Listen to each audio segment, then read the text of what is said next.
Return word ஆர்டராக படிக்கிறவனுக்கு spoken word அள்ளி தட்டும் sir, அள்ளி தட்டும். ஒரு அதிகாரமாக அரை அதிகாரமாக ஆர்டரை வாசிக்கிட்டே போங்க, ஆர்டரை வாசி. இது போயிட்டு இருக்கும்போது ஒரு விசுவாசத்தை நீங்கள் விட்டுறக்கூடாது. அது என்ன விசுவாசம்னா, எங்கிட்டு திறந்தாலும் தேவன் பேசுவார் என்கிற விசுவாசத்தை ஒரு நாள் நீங்கள் மறுதளிச்சிடவே கூடாது. அது ஒரு பக்கம் இருந்துக்கிட்டே இருக்கும். சில நேரம் திடீர்னு தரப்பையும் கர்த்தர் உங்கள்கிட்ட பேசுவார். இல்லை, நான் ரோமர் 6 தான் முடித்தேன், நான் 6க்கு ஓடுறேன், இப்போ பேசுகிறேன், நான் கேட்க மாட்டேன்னு சொல்லக்கூடாது. நீங்கள் திறக்கும் போது அங்கேருந்து தேவன் பேசுவார். பேசிட்டாரா, இப்போ திரும்ப நீங்கள் எங்கே விட்டீங்க? ரோமர் 6 விட்டீங்களா? அப்படியே மெதுவாக வாங்க. என் அன்புக்குரியவர்களே, இது ஒரு பெரிய ஆசீர்வாதம். You take decision. திட்டமிடுங்கள். பைபிளை படிக்கிறதுல திட்டமிடுங்க. ஆர்டராக படிங்க. கிறிஸ்தவ வாழ்க்கை என்பது ஆசீர்வாதத்தினால் ஆர்டர் ஆகிற ஒரு வாழ்க்கை. ஏதோ கிருபை பேசிட்டு தாரமாற போங்கனான்லாம் கடவுளுடைய கிருபையில் நம்ம பிரசங்கம் பண்ணலை. எல்லாம் சரியாக தான் போயிட்டுருக்கு. ஆர்டரை நீங்கள் பிரசங்கம் பண்ணுங்க, கர்த்தர் பெரிய காரியங்களை செய்வார். அடுத்து, plan early morning conversation or talk with God. அதிகாலையில் எந்திரிச்சு கடவுளோட பேசுவதற்கு தீர்மானம் எடுங்கள். அது ஒரு அழகான அனுபவம்.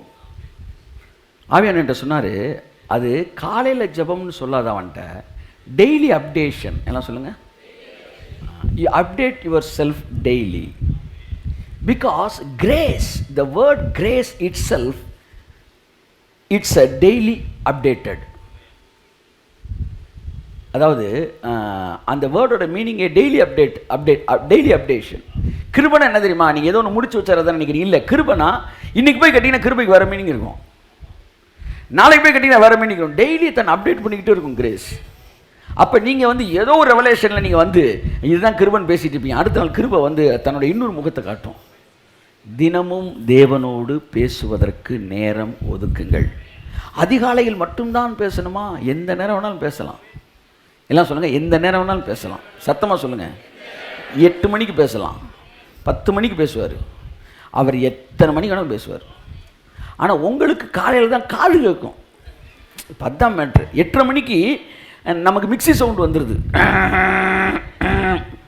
ஃபேனை சுற்றிடுறாங்க, இது பக்கத்தில் மோட்டரை போட்டு விட்றாங்க.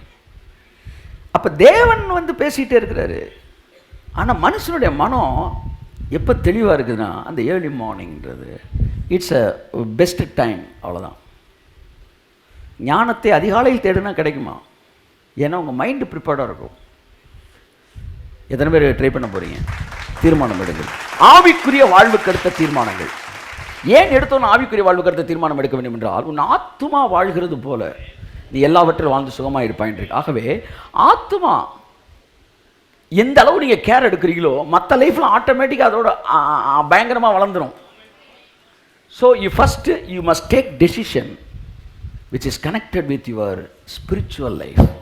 எப்போவுமே புது வருஷத்துக்கு போகும்போது ஸ்பிரிச்சுவல் லைஃப்பை கனெக்ட் பண்ணி நீ தீர்மானங்கள் எடுக்க. Number 1, take decision to read your Bible, whole Bible in order or orderly. தொடர்ந்து, அதாவது உங்களுடைய முழு வேதாகமத்தையும் இந்த வருஷத்தில் நான் வாசித்து முடிக்கணும் என்கிற ஒரு தீர்மானத்தை எடுத்து, முழுசாக வாசிக்கிறோமோ இல்லையோ ஆர்டராக வாசிக்கணும் அப்படின்னு முடிவெடுங்க. அதுதானே இல்லைன்றீங்களா? நீங்கள் ஆர்டராக வாசிக்கிறதுக்கு முடிவெடுத்து பாருங்கள். ஆவியானவர் எனக்கு ஒரு வார்த்தை சொன்னார், you will have plenty of spoken words or ரேமிக் வேர்ட்ஸ். You will have. உனக்கு நீ அப்படி வாசித்தீன்னா உன் வாழ்க்கையில் தேவனுடைய சத்தத்தை, அதாவது ஸ்போக்கன் வேர்டை உனக்கு பஞ்சாக உனக்கு கிடைக்கும் தான். உங்கள் தொழிலை பற்றி பேசுவார், குழந்தைய பற்றி பேசுவார், ஒய்ஃபை பற்றி பேசுவார், ஊழியத்தை பற்றி பேசுவார், எதிர்காலத்தை பற்றி பேசுவார், கணவனை பற்றி பேசுவார், மனைவியை பற்றி பேசுவார், பேசிக்கிட்டே இருப்பார். ரிட்டன் வேர்டு ஆர்டராக படிக்கிறவனுக்கு ஸ்போக்கன் வேர்டு அள்ளி தட்டும் சார், அள்ளி தட்டும். ஒரு அதிகாரமாக அரை அதிகாரமாக ஆர்டரை வாசிக்கிட்டே போங்க, ஆர்டரை வாசி. இது போயிட்டு இருக்கும்போது ஒரு விசுவாசத்தை நீங்கள் விட்டுறக்கூடாது. அது என்ன விசுவாசம்னா, எங்கிட்டு திறந்தாலும் தேவன் பேசுவார் என்கிற விசுவாசத்தை ஒரு நாள் நீங்கள் மறுதளிச்சிடவே கூடாது. அது ஒரு பக்கம் இருந்துக்கிட்டே இருக்கும். சில நேரம் திடீர்னு தரப்பையும் கர்த்தர் உங்கள்கிட்ட பேசுவார். இல்லை, நான் ரோமர் 6 தான் முடித்தேன், நான் 6க்கு ஓடுறேன், இப்போ பேசுகிறேன், நான் கேட்க மாட்டேன்னு சொல்லக்கூடாது. நீங்கள் திறக்கும் போது அங்கேருந்து தேவன் பேசுவார். பேசிட்டாரா, இப்போ திரும்ப நீங்கள் எங்கே விட்டீங்க? ரோமர் 6 விட்டீங்களா? அப்படியே மெதுவாக வாங்க. என் அன்புக்குரியவர்களே, இது ஒரு பெரிய ஆசீர்வாதம். You take decision. திட்டமிடுங்கள். பைபிளை படிக்கிறதுல திட்டமிடுங்க. ஆர்டராக படிங்க. கிறிஸ்தவ வாழ்க்கை என்பது ஆசீர்வாதத்தினால் ஆர்டர் ஆகிற ஒரு வாழ்க்கை. ஏதோ கிருபை பேசிட்டு தாரமாற போங்கனான்லாம் கடவுளுடைய கிருபையில் நம்ம பிரசங்கம் பண்ணலை. எல்லாம் சரியாக தான் போயிட்டுருக்கு. ஆர்டராக நீங்கள் பிரசங்கம் பண்ண கர்த்தர் பெரிய காரியங்களை செய்வார். அடுத்து plan early morning conversation or talk with God. அதிகாலையில் எந்திரிச்சு கடவுளோட பேசுவதற்கு தீர்மானம் எடுங்கள். அது ஒரு அழகான அனுபவம். ஆவியானவர் சொன்னார், அது காலையில் ஜெபம்னு சொல்லாத அவன்கிட்ட டெய்லி அப்டேஷன். எல்லாம் சொல்லுங்கள். You update your self daily. Because grace, the word grace it self, it's a daily updated. அதாவது அந்த வேர்டோட மீனிங்கே டெய்லி டெய்லி அப்டேஷன். கிருபனா என்ன தெரியுமா? நீங்கள் ஏதோ ஒன்று முடிச்சு வச்சாரதான் நினைக்கிறீங்க. இல்லை, கிருபனா இன்னைக்கு போய் கட்டிங்கன்னா கிருபைக்கு வர மீனிங் இருக்கும், நாளைக்கு போய் கட்டிங்கன்னா வர மீனிங் இருக்கும். டெய்லி தன்னை அப்டேட் பண்ணிக்கிட்டே இருக்கும் கிரேஸ். அப்போ நீங்கள் ஏதோ ஒரு ரெவலேஷனில் நீங்கள் இதுதான் கிருபன் பேசிகிட்டு இருப்பீங்க. அடுத்த நாள் கிருபை தன்னோட இன்னொரு முகத்தை காட்டும். தினமும் தேவனோடு பேசுவதற்கு நேரம் ஒதுக்குங்கள். அதிகாலையில் மட்டும்தான் பேசணுமா? எந்த நேரம் வேணாலும் பேசலாம். எல்லாம் சொல்லுங்கள், எந்த நேரம் வேணாலும் பேசலாம். சத்தமாக சொல்லுங்கள். 8 மணிக்கு பேசலாம், 10 மணிக்கு பேசுவார், அவர் எத்தனை மணிக்கு வேணாலும் பேசுவார்.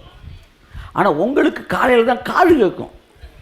10 மேட்ரு. 8:30 மணிக்கு நமக்கு மிக்சி சவுண்டு வந்துடுது, ஃபேனை சுற்றிடுறாங்க, இது பக்கத்தில் மோட்டரை போட்டு விட்றாங்க. அப்போ தேவன் பேசிகிட்டே இருக்கிறாரு. ஆனால் மனுஷனுடைய மனம் எப்போ தெளிவாக இருக்குதுன்னா அந்த ஏர்லி மார்னிங்கிறது இட்ஸ் அ பெஸ்ட் டைம். அவ்வளோதான். ஞானத்தை அதிகாலையில் தேடுனா கிடைக்குமா? ஏன்னா உங்கள் மைண்டு ப்ரிப்பேர்டாக இருக்கும். எத்தனை பேர் ட்ரை பண்ண போகிறீங்க? தீர்மானம் எடுங்கள். அடுத்து decide to establish your feeling in Christ righteousness. ரொம்ப முக்கியமான தீர்மானம். இந்த வருஷத்தில், வர வருஷத்தில் ஒவ்வொரு நாளும் கிறிஸ்துவுக்குள் நான் நீதிமான் என்கிறதை, அந்த உணர்வை நான் எஸ்டாப்ளிஷ் பண்ணுவேன் என்கிற மனதில் அப்டேட்டட் ரெவலேஷனில் எஸ்டாப்ளிஷ் பண்ணுங்கள். நேற்று ஒரு ரெவலேஷன் கொடுத்துருப்பாங்க, அதன் அடிப்படையில் நான் கிறிஸ்துவ நீதிமான் சொன்னாங்க. இன்னைக்கு இன்னொரு வசனத்தின் மூலமாக நான் கிறிஸ்துவுக்குள் நீதிமான் என்பதை அப்டேட் பண்ணுங்க. கைத்தட்டுங்க. ஆமென். ஒவ்வொரு நாளும் அந்த உணர்ச்சியை, அந்த அறிவை அல்ல, அந்த உணர்ச்சியை, கிறிஸ்துவுக்குள் நீதிமான்கிற உணர்வை, நான் ஒரு நீதிமானாக இருக்கிறேன், இப்போ நான் ஜெபிக்க போகிறேன், இந்த ஜெபத்திற்கு பதில் வர போகிறது, ஏனென்றால் நீதிமானின் ஜெபம் வல்லமையுள்ளதாக இருக்கிறது, நான் நீதிமானாக இருக்கிறேன், ஆக எனக்கு முன்பாக கதவுகள் திறக்கப்படும். இந்த நீதிமான் என்கிற உணர்வு, தயவு செய்து சொல்லுகிறேன், நீதிமான் என்கிற உணர்வு ஒவ்வொரு நாளும் புதிய வெளிப்பாடுகள்னால எஸ்டாப்ளிஷ் பண்ணுங்க. ஒரு வருடம் நீங்கள் அப்படி பண்ணீங்கன்னா நான் சொல்கிறேன், அடுத்த 50 வருடங்களுக்கு அப்படியே தானாக வேலை பார்த்துட்டு நடந்துக்கிட்டே இருக்கும். தானாக நடக்கும். இயேசு நாமத்தில் இந்த வருஷம் நீங்கள் எடுக்கிற டெசிஷன் ஒன்று, ஒவ்வொரு நாளும் நீங்கள் நீதிமான் என்கிற உணர்வு அதை எஸ்டாப்ளிஷ் பண்ணுறதுக்கு நீங்கள் ரெடி பண்ணி, எந்த குற்ற உணர்வுக்கு இடம் கொடுக்காதுங்கள். 3வது டெசிஷன். 4வது decision, don't miss any Sundays. எந்த ஞாயிற்றுக்கிழமையும் தேவனுடைய வார்த்தை கேட்குறத மிஸ் பண்ண மாட்டேன்னு ஒரு தீர்மானம் எடுங்க. ஏனென்றால் உலக எண்ணங்கள் உங்கள் தலையில் கூடு கட்ட 6 நாள் முயற்சி எடுத்த போது 7ஆம் நாளிலே தேவன் அதை உடைத்து போடுவார், உடைச்சி விட்டுருவார். ஒருத்தர் சொன்னார் 1 வாரம் வரல அப்படின்னு. நான் சொன்னேன் 15 நாள் நீங்கள் வரல அப்படின்னு. இல்லை சார், ஒரு சண்டே தான் வரலன்னு. ஆமாம், ஒரு சண்டே வரல, முன்னாடி 7 நாள், பின்னாடி 7 நாள், 15 நாள். அப்போ 15 நாள் அவனை கூடு கட்ட விடாமல் அந்த உலகத்தில் நீங்கள் போகும்போது உங்களுக்கே தெரியாமல் தூசி படியுது பார்த்தீங்களா? அந்த மாதிரி உங்கள் மைண்டில் மைல்டாக இந்த உலகத்தோட பேட்டர்ன் அப்படியே இறங்கும், மைல்டாக இறங்கும். தோல்வியின் எண்ணங்கள், வியாதியை குறித்த எண்ணங்கள், அல்லது இந்த உலக ஒரு மாதம் ஒருத்தர் என் சர்ச்சுக்கு வராமல் இருந்தால் அதுக்கப்புறம் நீங்கள் பாருங்களேன், அவங்க பேச்சிலேயே அப்படி வித்தியாசம் தெரியும். நல்லா இருக்கேன் பிரதர். 2 மாதம் வரலண்ணா, இருக்கேன் பிரதர். அடுத்து வந்தால் கேன் தான் வரும் போல். நல்லா இருக்கேன், இருக்கேன், கேன். அடுத்து ஏன் நான் வாழ்கிறேன். ஆமாம், ஏதோ நாட்களை எண்ணிக்கிட்டு இருக்கிறேன். எப்படி போயிடுவாங்க? என்னென்னா தலையில் வலுவாக கூடு கட்டிட்டு இதான் வாரத்துக்கு ஒரு தடவையாச்சும் என்ன செய்யணும்? உடைச்சி விடணும். ஆமாம், நீங்கள் அசையாமல் இருந்தால் எறும்பு கூட புத்து கட்டிடும், முனிவர் மாதிரி. அதனால் வார்த்தையை வாரந்தோறும் கேளுங்கள், முக்கியத்துவம் கொடுங்கள். உங்கள் எண்ணங்களில் இருக்கிற எதிர்மறையான எண்ணங்களை அதை அப்படியே தோட்டி விட்டுரும். அது கைத்தட்டுதான் தோட்டி விட்டுறேன். அடுத்து டோன்ட் மிஸ் பைபிள் ஸ்டடி. இது ஒரு தீர்மானம் எடுங்க. ஏனென்றால் இது கிறிஸ்துவுக்குள் உங்களை ஒவ்வொரு வாரமும் அடுத்த கட்ட வெளிப்பாட்டிற்குள் உங்களை அழைத்து செல்கிறது. கட்டாயம் தொடர்ந்து தேவனுடைய வார்த்தையை ஸ்டடியில் கேட்குற ஆளுக்கும் அல்லது பார்சலில் சாப்பாடு சாப்பிட்ற ஆட்களுக்கும் இருக்கிற ஒரு பெரிய வித்தியாசம் வந்து உங்களுக்கு தெரியும். வந்து அடுத்தடுத்து ஷிஃப்டிங் நடந்துக்கிட்டே இருக்கும்.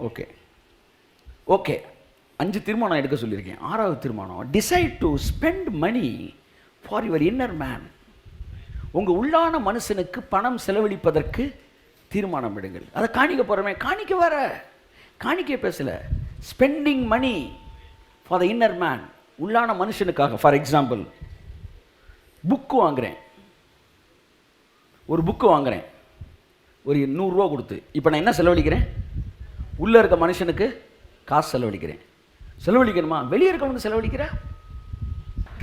வெளியே இருக்க மனுஷனுக்கு நான் செலவழிக்கிறேன், உள்ளே இருக்க மனுஷனுக்கு செலவழிக்க மாட்டேனா? என்ன கொடுமை சார் இது? ஒன்று தெரியுமா? உள்ளே இருக்கவன் ஆப்பு வச்சுட்டான்னு வச்சுக்காங்க, வெளியில் இருக்கவன் கலண்டுருவான். உங்களை போட்டு தள்ளன்னு முடிவெடுத்தான்னா நீ தேர மாட்ட, நீ அழிஞ்சிருவேன். 4 வார்த்தை சொன்னா போதும், நேராக போய் மலையிலேருந்து நீங்களே குதிச்சிருவீங்க. இன்னைக்கு வரைக்கும் நம்ம தைரியமாக நிற்கிறோம்னா உள்ளே இருக்கிறான் பாருங்க, அவன் கொடுக்குற தைரியம். அவனை பொண்ணே பூவேன்னு வச்சுக்க வேணாம், அப்பப்போ ஃபீடிங்கை கொடுத்து அவனை கும்முன்னு வச்சிருக்கணும். உள்ளே இருக்கிறவன் கும்முன்னு இருந்தா வெளியே இருக்கவன் கம்முன்னு இருப்பான். ராஜான்றது மனநிலை தாங்க. அப்போ ராஜாக்குரிய மனநிலை. உள்ளே இருக்கிறவனுக்கு நீங்கள் செலவழிக்க கேம்புக்கு ரூபாயா உள்ள செலவழிங்க. ஒரு ஒரு ஒரு 200 ரூபாய்க்கு புக்கு வாங்குறீங்களா, உள்ள செலவழிங்க. இல்லை சர்ச்சுக்கு வர்றதுக்கு ஆட்டோவில் பிடிக்கிறேக்கா, செலவழிங்க. ஆட்டோ பஸ் வரலையே, ஆட்டோவில் வாங்க, செலவழிங்க. சாப்பிட்றீங்களா 6 நாள்? பழங்காலத்திலிருந்து வர்றோம், பழங்காலம் 6 நாள் சாப்பிடாம இருந்த நீ நல்ல விதவிதமாக சமைச்சு சாப்பிட்டீங்கள நீ? இட்லிக்கு 4 சட்னி வைக்கிற, உன்னை இப்போ சட்னி ஆக்கினா தான் கரெக்டாக ஆகணும். இதுக்கெல்லாம் செலவழிக்க நேரம் இருக்குது. கடவுளுக்கு எவன்டா ஓசியில் புக்கு தருவான்னு ஒரு குரூப் அலையுது. என் அன்புக்குரியவர்களை செலவழிக்க தீர்மானம் எடுங்கள், கர்த்தர் உங்களை ஆசீர்வதிப்பார். அடுத்து, decide to establish your feeling in Christ righteousness. ரொம்ப முக்கியமான தீர்மானம். இந்த வருஷத்தில் வர வருஷத்தில் ஒவ்வொரு நாளும் கிறிஸ்துவுக்குள் நான் நீதிமான் என்கிறதை, அந்த உணர்வை நான் எஸ்டாப்ளிஷ் பண்ணுவேன் என்கிற மனதில் அப்டேட்டட் ரெவலேஷனில் எஸ்டாப்ளிஷ் பண்ணுங்கள். நேற்று ஒரு ரெவலேஷன் கொடுத்துருப்பாங்க, அதன் அடிப்படையில் நான் கிறிஸ்துவுள் நீதிமான் சொன்னாங்க. இன்னைக்கு இன்னொரு வசனத்தின் மூலமாக நான் கிறிஸ்துவுக்குள் நீதிமான் என்பதை அப்டேட் பண்ணுங்க. கைத்தட்டி கொடுத்தவர் ஆமென். ஒவ்வொரு நாளும் அந்த உணர்ச்சியை, அந்த அறிவை அல்ல, அந்த உணர்ச்சியை, கிறிஸ்துவுக்குள் நான் நீதிமான்கிற உணர்வை, நான் ஒரு நீதிமானாக இருக்கிறேன், இப்போ நான் ஜெபிக்க போகிறேன், இந்த ஜெபத்திற்கு பதில் வரப்போகிறது, ஏனென்றால் நீதிமானின் ஜெபம் வல்லமையுள்ளதாக இருக்கிறது, நான் நீதிமானாக இருக்கிறேன், ஆக எனக்கு முன்பாக கதவுகள் திறக்கப்படும். இந்த நீதிமான் என்கிற உணர்வு, தயவு செய்து சொல்லுகிறேன், நீதிமான் என்கிற உணர்வு ஒவ்வொரு நாளும் புதிய வெளிப்பாடுகள்னால எஸ்டாப்ளிஷ் பண்ணுங்க. 1 வருடம் நீங்கள் அப்படி பண்ணீங்கன்னா, நான் சொல்கிறேன், அடுத்த 50 வருடங்களுக்கு அப்படியே தானாக வேலை பார்த்துட்டு நடந்துக்கிட்டே இருக்கும். தானாக வேஸ்ட் நாமத்தில் இந்த வருஷம் நீங்கள் எடுக்கிற டெசிஷன் ஒன்று, ஒவ்வொரு நாளும் நீங்கள் நீதிமான் என்கிற உணர்வு அதை எஸ்டாப்ளிஷ் பண்ணுறதுக்கு நீங்கள் ரெடி பண்ணி, எந்த குற்ற உணர்வுக்கு இடம் கொடுக்காதுங்கள். 3வது டெசிஷன். 4வது decision, don't miss any Sundays. எந்த ஞாயிற்றுக்கிழமையும் தேவனுடைய வார்த்தை கேட்குறத மிஸ் பண்ண மாட்டேன்னு ஒரு தீர்மானம் எடுங்க. ஏனென்றால் உலக எண்ணங்கள் உங்கள் தலையில் கூடு கட்ட 6 நாள் முயற்சி எடுத்த போது 7ஆம் நாளில் தேவன் அதை உடைத்து போடுவார், உடைச்சு விட்டுருவார். ஒருத்தர் சொன்னார் 1 வாரம் வரல அப்படின்னு. நான் சொன்னேன் 15 நாள் நீங்கள் வரல அப்படின்னு. இல்லை சார், ஒரு சண்டே தான் வரலன்னு. ஆமாம், ஒரு சண்டே வரல, முன்னாடி 7 நாள், பின்னாடி 7 நாள், 15 நாள். அப்போ 15 நாள் அவனை கூடு கட்ட விடாமல், அந்த உலகத்தில் நீங்கள் போகும்போது உங்களுக்கே தெரியாமல் தூசி படியுது பார்த்தீங்களா, அந்த மாதிரி உங்கள் மைண்டில் மைல்டாக இந்த உலகத்தோட பேட்டர்ன் அப்படியே இறங்கும், மைல்டாக இறங்கும்.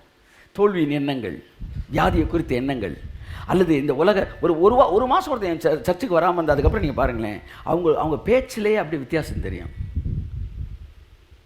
நல்லா இருக்கேன் பிரதர். 2 மாதம் வரலண்ணா, இருக்கேன் பிரதர். அடுத்து வந்தால் கேன் தான் வரும் போல். நல்லா இருக்கேன், இருக்கேன், கேன். அடுத்து ஏன் நான் வாழ்கிறேன். ஆமாம், ஏதோ நாட்களை எண்ணிக்கிட்டு இருக்கிறேன், எப்படி போயிடுவாங்க.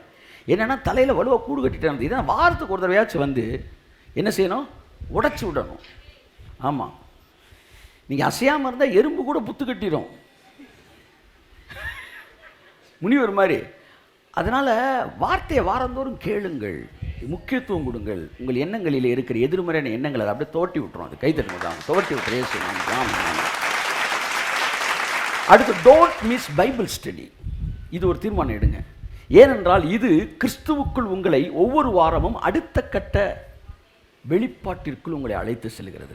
கட்டாயம் தொடர்ந்து தேவனுடைய வார்த்தையை ஸ்டடியில் கேட்குற ஆளுக்கும் அல்லது பார்சலில் சாப்பாடு சாப்பிட்ற ஆட்களுக்கும் இருக்கிற ஒரு பெரிய வித்தியாசம் வந்து உங்களுக்கு தெரியும். அவன் வந்து அடுத்தடுத்து ஷிஃப்டிங் நடந்துக்கிட்டே இருக்கும். ஓகே 5 தீர்மானம் எடுக்க சொல்லியிருக்கேன். 6வது தீர்மானம், decide to spend money for your inner man. உங்கள் உள்ளான மனுஷனுக்கு பணம் செலவழிப்பதற்கு தீர்மானம் எடுங்கள். அதை காணிக்க போகிறோமே, காணிக்க வர காணிக்க பேசலை, spending money for the inner man, உள்ளான மனுஷனுக்காக. ஃபார் எக்ஸாம்பிள், புக்கு வாங்குகிறேன், ஒரு புக்கு வாங்குகிறேன் ஒரு 100 ரூபா கொடுத்து. இப்போ நான் என்ன செலவழிக்கிறேன்? உள்ளே இருக்க மனுஷனுக்கு காசு செலவழிக்கணுமா? வெளியே இருக்கவனுக்கு செலவழிக்கிறேன். வெளியே இருக்க மனுஷனுக்கு நான் செலவழிக்கிறேன், உள்ளே இருக்க மனுஷனுக்கு செலவழிக்க மாட்டேனா? என்ன கொடுமை சார் இது? ஒன்று தெரியுமா, உள்ளே இருக்கவன் ஆப்பு வச்சுட்டான்னு வச்சுக்காங்க, வெளியில் இருக்கவன் கலண்டுருவான். உங்களை போட்டு தள்ளன்னு முடிவெடுத்தான்னா நீ தேர மாட்ட, நீ அழிஞ்சிருவேன். 4 வார்த்தை சொல்லனா போதும், நேராக போய் மலையிலேருந்து நீங்களே குதிச்சிருவீங்க. இன்னைக்கு வரைக்கும் நம்ம தைரியமாக நிற்கிறோம்னா உள்ளே இருக்கிறான் பாருங்க, அவன் கொடுக்குற தைரியம். அவனை பொண்ணே பூவேன்னு வச்சுக்க வேணாம், அப்பப்போ ஃபீடிங்கை கொடுத்து அவனை கும்முன்னு வச்சிருக்கணும். உள்ளே இருக்கிறவன் கும்முன்னு இருந்தா வெளியே இருக்கவன் கம்முன்னு இருப்பான். அதான் என் டிபியில் ஒருத்தர் வச்சுருப்பேன் பாருங்க, ஒருத்தர் ட்ரெஸ்ஸே இல்லாமல் ஒரு சொல்லா அம்மனுமா உட்காந்து அவன் வந்து என்ன செய்யறான், பக்கத்தில் இங்கிட்டு 2 செங்கல் இங்கிட்டு 2 செங்கல் பின்னாடி 4 செங்கல் வச்சு அப்படியே ராஜா மாதிரி உட்காந்துருக்கான்.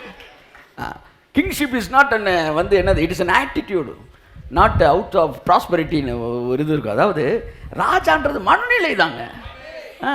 அது அப்படி செங்கலை 2 செங்கலை அடிக்க வச்சு உட்காந்துருக்கான் கும்முன்னு. அப்படி இருக்குனுங்க நீங்கள். அப்போ ராஜாக்குரிய மனநிலை. உள்ளே இருக்கிறவனுக்கு நீங்கள் செலவழிக்க கேம்புக்கு ரூபாயா உள்ளே செலவழிங்க. ஒரு ஒரு ஒரு 200 ரூபாய்க்கு புக்கு வாங்குறீங்களா, உள்ளே செலவழிங்க. இல்லை சர்ச்சுக்கு வர்றதுக்கு ஆட்டோவில் பிடிக்கிறேக்கா செலவழிங்க. ஆட்டோ பஸ் வரலையே ஆட்டோவில் வாங்க செலவழிங்க. சாப்பிட்றீங்களா 6 நாள், பழங்காலத்துலேருந்து வர்றோம், பழங்காலம் 6 நாள் சாப்பிடாம இருந்த நீ நல்ல விதவிதமாக சமைச்சு சாப்பிட்டீங்கள நீ. இட்லிக்கு 4 சட்னி வைக்கிற, ஒன்று இப்போ சட்னி ஆக்கினா தான் கரெக்டாக. இதுக்கெல்லாம் செலவழிக்க நேரம் இருக்குது. கடவுளுக்கு எவன்டா ஓசியில் புக்கு தருவான்னு ஒரு குரூப் அலையுது. ஐயா கொஞ்சம் சொன்னால் இவர் சொல்லியிருக்கார் 100 பேருக்காவது புக்குங்களை படிக்க கொடுங்கள்னு. 100 பேர் கொடுப்பேன், உனக்கு தரமாட்டேன்.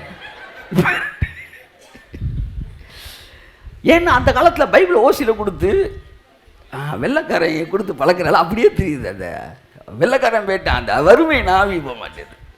என் அன்புக்குரியவர்களை செலவழிக்க தீர்மானம் எடுங்கள். கர்த்தர் உங்களை ஆசீர்வதிப்பார். ஒரு 6 விஷயத்தை உங்கள்கிட்ட பேசியிருக்கிறேன், ஆவிக்குரிய காரியங்களை தீர்மானம் எடுக்க சொல்லி.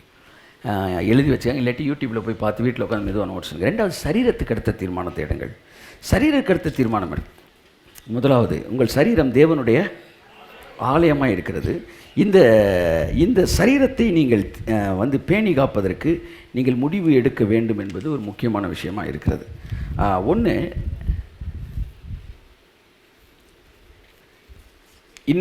இந்த புது வருஷத்துலேருந்து அது நீங்கள் சொல்கிறீங்களான்னு கேட்காதீங்க, டைமுக்கு சாப்பிடணும்னு ஒரு முடிவெடுங்க. ரொம்ப முக்கியமானது. நீங்கள் டைமுக்கு சாப்பிடும்போது தான் வந்து உங்களுடைய சரீரம் வந்து, ஏன்னா பைபிள் சொல்லுது, ஏற்ற வேளையில் ராஜாக்கள் பலன் கொள்வதற்கு ஏற்ற வேளையில் உணவு உண்ண வேண்டுமா.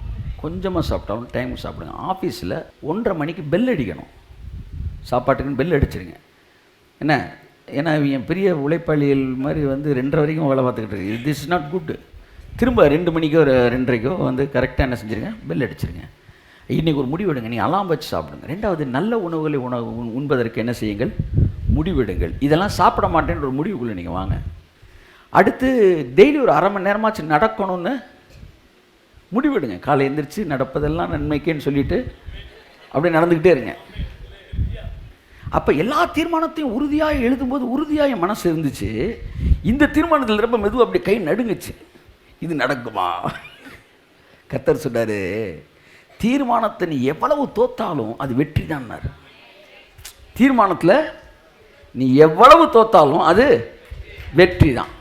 அதாவது 365 நாள் நடக்கணும்னு நான் என்ன செய்கிறேன், முடிவெடுத்து வாரத்துக்கு 3 நாள் நடந்துட்டு 4 நாள் தூங்கிட்டேன்னு வச்சுக்கோமே, வாரத்துக்கு 3 நாள் நடந்திருக்கேன்னா 50 வாரத்துக்கு என்னாச்சு? 150 நாள் ஆச்சு சார். கை தட்டுங்க சார். போன வருஷம் சுத்தமாக ஒரு நாள் கூட நடக்கலை. இந்த வருஷம் நான் 150 நாள் நடந்திருக்கிறேன்ல. கட்டாயம் எனக்கு சுகர் வராது, எனக்கு எந்த வியாதி வர. ஏன்னா 325 நாளுக்குள்ள பாதி 50% நான் பாஸ் ஆகிட்டேன். தீர்மானத்தை அசால்ட்டை நினைக்காதீங்க. தீர்மானம் எடுத்து நீங்கள் முயற்சி செஞ்சு 7 நாளில் 3 நாள் நீங்கள் நடந்தாலே ஒரு வருஷத்தில் நீங்கள் ஏறக்குறைய வந்து 5 15 ரைட்டு தானம்மா 150 நாள் நடந்துருக்கிறீங்க. தீர்மானங்கள் முயற்சி எடுங்கள். தீர்மானம் எடுக்கிறவன் 60% தான் பாஸ் ஆகிறான், ஆனால் எடுக்காதவன் 0% தான் பாஸ் ஆகிறான். ஆகவே உங்கள் சரீரத்துக்கு என்ன செய்யுங்க, அதை கவனியுங்கள். உங்கள் சரீரம் தேவனுடைய ஆலயம். ரெண்டாவது, சரீரம் சொல்லுகிற இண்டிகேஷன்ஸ் இருக்குது பார்த்தீங்களா, அதை வந்து நீங்கள் இக்னோர் பண்ணாதீங்க. அதுதான் பெரிய டேஞ்சர். இந்த பசி எடுக்கும்போது ஒரு ஒரு ஒரு உள்ள ஒரு வருமுல உணர்ச்சி, அதை நீங்கள் இக்னோர் பண்ணிங்கன்னா அது என்ன ஆகும்னா வந்து உங்களுக்கு கேஸ் ஆகும், அடுத்து வந்து அல்சர் ஆகுது, இப்படி பல விஷயங்கள். அது ஏற்கனவே அதான் லைட்டு கொடுத்துருக்காருல கர்த்தர். வண்டி ஓட்டுறீங்க, சிகப்பு லைட் எரிஞ்சால் பெட்ரோல் போடணும்னு அர்த்தம். நீ இயேசுவின் நாமத்தில் ஊற்றுனீங்கன்னா இல்லை, பெட்ரோலே எல்லா இடத்துல மாட்டிட்டீங்க. கர்த்தர் உதவி செய்கிறாரு. மனுஷனால் கூடாதவர்கள் தானே தேவனால் கூடும். மனுஷனால் கூடுறீங்க, மனுஷனால் தானே கூடும். அப்போ அந்த இண்டிகேஷன்ஸ், கால் வலிக்குது, உடனே அது இந்த இடத்துல என்னன்றது நீ உடனே பார்த்து ஒன்று ஜோம் பண்ணுங்க, அதை ஹீல் பண்ணுங்க, சரி பண்ணிடுங்க. ஒவ்வொரு விஷயத்துக்கும் பேனிக் ஆகி பயந்துடாதீங்க. அதெல்லாம் தேவையில்லை, பயப்பட வேண்டிய அவசியமே இல்லை. But you must consider. யாரெல்லாம் தொடர்ந்து சரீரங்கள் கொடுக்குற சிகப்பு கண்டுக்கிறாமல் இருந்தாங்களோ அவங்களுக்கு தான் பின்னாடி பெரிய பிரச்சனை வருது. தேவன் உங்களை சுகப்படுத்தலன்னு சொல்லவே முடியாது. சுகப்படுத்துவார் வேறு விஷயம். தேவனையே சொல்லலைன்னா ஏற்கனவே 100 தடவை சொல்லிட்டாரு. ஸோ சரீரம் கொடுக்குற எச்சரிப்புகளை கொஞ்சம் கவனிங்க. கவனித்த உடனே சரி செய்ய பண்ணுங்க. ஏதோ ஜிம்முக்கு பசங்களாம் என்ன செய்யுங்க, போய் ஆமாம் ஸ்கூல் பேக்கை ஃபுல்லாக என்ன பேக்காக மாற்றுங்க, ஆமாம் 3 பேக்காக மாற்றுங்க, இல்லை 6 பேக் மாற்றுங்க. இயேசு நாமத்தில் முடியாதது ஒன்றும் கிடையாதுங்க. முடியாது ஒன்றுமே கிடையாது. என்ன வியாதியோடு நீங்கள் அமர்ந்திருந்தாலும் நான் சொல்கிறேன், இந்த வருஷத்தில் நுழையும் போதே வந்து அந்த வியாதியெல்லாம் இருந்த இடம் தெரியாமல் மறைய போகிறது இயேசு நாமத்தினால். சரீரத்துக்கு அடுத்த தீர்மானங்களை எடுங்கள், கர்த்தர் உங்களை ஆசீர்வதிப்பார். உறவுக்கு அடுத்த தீர்மானங்களை எடுங்கள், கர்த்தர் நல்லவர். தேவனை உங்கள் எல்லா உறவுகளுக்கும் மேலாக வைப்பதற்கு முடிவெடுங்கள். கடவுள் சம்மந்தப்பட்ட விஷயத்தில் யார் குறுக்க வந்தாலும் ஸ்ட்ராங்காக நின்றுங்க. அது மனைவியாக இருக்கட்டும், தகப்பனாக இருக்கட்டும், தாயாக இருக்கட்டும், பிள்ளையாக இருக்கட்டும். எங்கள் அம்மா அப்பா சொல்கிறாங்க, ஊழியத்துக்கு வராமல் இருந்திருந்தேன்னா இன்றைக்கி எங்கேயோ போய் வீணாயிருப்பேன். அல்லது மற்றவர்கள் சொல்வார் என்பதற்காக நான் வந்து என்னுடைய ஒவ்வொரு டெசிஷனையும் மாற்றிக்கிட்டு இருந்தேன்னா நான் வந்து அட்ரஸ்லாம் போயிருப்பேன். ஒன்று, உறவுகளுக்கு மேலாக தேவனை வைத்து தேவன் வழியாக உறவுகளை பாருங்கள். நீங்கள் இப்பொழுது நேசித்து கொண்டிருப்பதை விட இன்னும் 1000 மடங்கு அதிகமாக உங்கள் உறவுகளை நேசிப்பீர்கள். இரண்டாவது, எல்லோரையும் நேசியுங்கள். உங்கள் உறவுகளை, அதாவது love every one, not their perfection but themselves. அவர்களுக்காகவே நேசியுங்கள். அவருடைய பெர்ஃபெக்ஷனை நேசிக்காதீங்க. அவங்கள்ட்ட இருக்க ஒழுக்கம், அவங்கள்ட்ட இருக்க குணங்களை நேசிக்காதீங்க, அவங்கள நேசிங்க. ஒரு நபரை நேசிக்கிறதுக்கு அவங்க குணத்தை நேசிக்க நிறைய வித்தியாசம் இருக்குது. இன்னைக்கு சமுதாயம் என்ன செஞ்சுக்கிட்டு இருக்குன்னா, ஒவ்வொருத்தன் இருக்கிற ப்ளஸ் பாயிண்ட்டை நேசிச்சுக்கிட்டு இருக்கு. ஆனால் தேவன் ப்ளஸ் பாயிண்ட்டை நேசிக்கிறதுக்கு நம்ம அழைக்கல, தேவன் நபர்களை நேசிப்பதற்கு நம்ம அழைத்திருக்கிறார். கைத்தட்டுங்க ஒரு அவருக்கு எல்லாரும். ஒரு நபர் இருக்க ப்ளஸ் பாயிண்ட்டை நேசிக்க நம்ம அழைக்கப்படலை, அந்த நபரையே நேசிப்பதற்கு அழைக்கப்பட்டிருக்கிறோம். பெற்றோரிடம் நேரம் செலவழியுங்கள். உரிமையோடு நீங்கள் சண்டையிட்டாலும் உறவை வந்து கரெக்டாக என்ன செய்யுங்க, மெயின்டைன் பண்ணுவதற்கு இடம் கொடுங்கள்.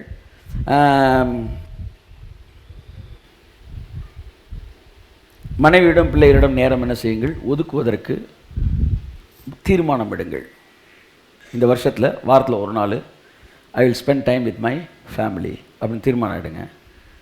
இல்லை ஆஃப் டே நான் டெய்லி வந்து ஆஃப் டே எடுக்கிற ஆட்களில் வந்து எடுக்கிறவங்களுக்கு வந்து ஃபுல் டேன்ற ஒரு கணக்கு எல்லாம் இருக்கும். ஸோ ஒவ்வொருத்தருடைய வேலை பழுவை பொறுத்தது. பைபிள் சொல்லுது, ஃபேமிலியாக இருக்கும்போது ஸ்பெண்ட் டைம் வித் ஃபேமிலி. தனியாக இருக்கும்போது என்கேஜ் யுவர் செல்ஃப் வித் காடு அப்படி தான் சொல்லுது. தனிமையாக இருக்கிறவர்கள் தேவனோட அதிகமாக என்கேஜ் பண்ணிக்கணுமா தன்னை. அவங்க லீவை போட்டு வெளியே அனுப்பினா நாசமாக போயிடுவாங்க.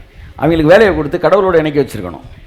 ஆனால் ஃபேமிலி மேன் என்ன செய்யணும், குடும்பத்தோடு இணைவதற்கான நேரத்தை கொடுக்கும். ஸோ இதை வந்து நீங்கள் கரெக்டாக பேலன்ஸ் பண்ணி எடுத்துக்கேன் நான் நம்புகிறேன். பிள்ளைகள் கேட்கிற சந்தேகங்களுக்கு பொறுமையாக பதில் சொல்லுங்கள். அமெரிக்கன்ஸில் ஒரு பெரிய நல்ல விஷயம் என்ன சொல்லுவாங்க, சைக்கலாஜிக்கலாக அவன் பையன் கேட்குற 50 கேள்விக்கு பதில் சொல்லிகிட்டே இருப்பாங்களாம். ஆனால் இந்தியாவில் இருக்கிறவங்க அப்படி கிடையாதான். 2 கேள்வி போடுது, 3 கேள்வி சப்பு நிறைய பேர் பேசாம மரியா இல்லையடா. அப்போ விமானம் எப்படி பறக்குது? கிணத்து என் பையன் கேட்ட மாதிரி. அப்போ இன்றைக்கி என்ன கிழமை? இன்றைக்கி சண்டே அப்படின்னு வரான். நாளைக்கு மண்டே. ஓ, அப்போ எப்போவுமே நாளைக்கு வந்து மண்டேயாக தான் இருக்குமா அப்படி வர? நாளைக்கு எப்போவுமே மண்டேயாக இருக்காது. இன்றைக்கி வந்து நாளைக்கு மண்டே, நாளைக்கு வந்து டியூஸ்டே. நேற்று என்ன டேட்டு? சாட்டர்டே. அப்போ நேற்று என்ன டேட்னு யார் கேட்டாலும் நான் சாட்டர்டேன்னு சொல்லணுமா? இல்லை இல்லை இல்லை, அது முந்தின நாளை கணக்கு பண்ணி சொல்லி இப்படியே கேள்வியாக கட்டிக்கிட்டு இருப்பாடா. கொஞ்சம் கேட்கின்னு தூக்குற மாதிரி ஆக்டிவ் கொடுத்துருவோம். அப்படி குணத்திற்கு அடுத்த தீர்மானத்தை எடுங்கள். முதலாவது கேரக்டர் வைஸில் இந்த வருஷம் யார்கிட்டையுமே பொய் பேசக்கூடாது தீர்மானம் எடுங்க. உள்ளே இருக்கிற ஓவர் ஃப்ளோவில் பேசிக்கிட்டு இருக்கிறோம். வாழ்ந்து பாருங்கள் சார்.